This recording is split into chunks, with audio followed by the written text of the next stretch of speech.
When I was outside the White House on Sunday night in the middle of that crowd celebrating the night's big news about the death of Osama bin Laden, I was on the phone with the studio here. I was tweeting and reporting back to the folks here in New York what that scene was like, how people were reacting outside the White House. One of the things I noticed was that really the only chant that ever got any traction in the crowd was USA, USA. People tried different ones. They tried stuff like na na na na na, right? Hey, hey. They tried that one. People tried variations of the hey, hey, ho, ho, indecipherable something's got to go, right? But really it was just USA, USA, or singing the Star-Spangled Banner. I thought it was interesting that people also kept trying for Obama killed Osama. Obama killed Osama. But that didn't really stick either. And that has been consistent with what's happened inside the White House since Sunday, too. The White House is not releasing any trophy photos of bin Laden's head. The president's visit to New York today was almost entirely off the record. They invited President George W. Bush along to the New York trip with President Obama. If President Bush wanted to go, he did not. If the White House had ever even considered trying to make this an Obama killed Osama kind of national moment, they have not done so. And that's kind of what this White House is turning out to be like. This show has been on the air for 2.5 years, roughly, since right before the election of President Obama and Vice President Biden.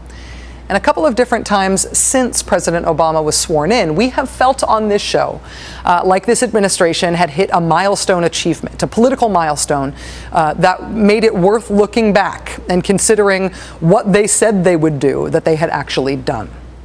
One of the times we did it was last June, when they passed Wall Street reform, the biggest reform of Wall Street since the Great Depression. We also tried it in December, in the lame duck session, on the eve of the president signing the repeal of Don't Ask, Don't Tell. And on both of those occasions, I remember that segment being kind of a hard segment to produce. And that's because this White House does not brag about its achievements. They do not keep a running list anywhere, at least that I know of. They do not keep a running list of stuff they said they'd do that they actually did. I thought of that again today when we got the news about General Motors. GM, you may recall, very nearly went out of business not that long ago. Only 2 months after he took office, the new president said he would not let General Motors be a casualty of the Great Recession. He decided to have the government step in and take over the company and restructure it and try to bring it back from the dead.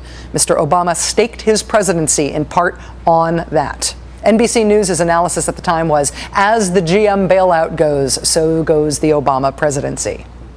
Well, you know how the GM bailout went? It went great. GM today reporting not just a profit, but a nice profit, weighing in at $3.2 billion, billion with a B. GM's North American plants more than doubled their earnings since last year. When President Obama made the decision to save GM, his critics said government had no business interfering with business. Business could not work with government anywhere near it. Republican Senator Lamar Alexander, for example, conjured the nightmare of Congress micromanaging GM. How many cars should have flex fuel? What should the work rules be at the Flint plant? What should the salaries be in the executive offices? Where can conferences be held? Someone will want to know why the GM Volt, is buying a battery made in South Korea instead of in that congressman's congressional districts. With all respect to Senator Alexander and his crystal ball, frankly, what most people want to know about GM's Chevy Volt is where they can get one, now that it's been named Motor Trend's Car of the Year. The GM government bailout worked. Sales are up by 1/4 over last year. An entire sector of the U.S. economy lives on thanks to that bailout. 1.4 million people still have jobs who would not otherwise have them in all likelihood. But the Obama administration is not crowing about it. They also didn't do all that much crowing about the Lilly Ledbetter Fair Pay Act for women, or expanding children's health insurance, or new hate crimes legislation, or the FDA being able to regulate tobacco for the first time, or reform of the credit card industry, or student loan reform, or, hey, health reform. Maybe that one should get its own screen.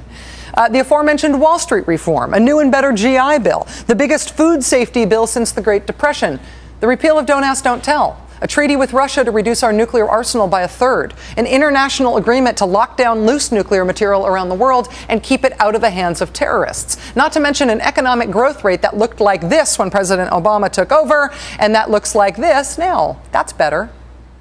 And, oh yeah, also, bin Laden.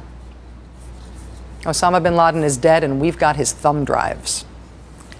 This White House does not brag on itself. We are the ones keeping this list, apparently, not them. But whether or not you fault them for refusing to brag, at least in these first 2 years and a bit, this is turning out to be a speak softly but carry a big stick kind of presidency.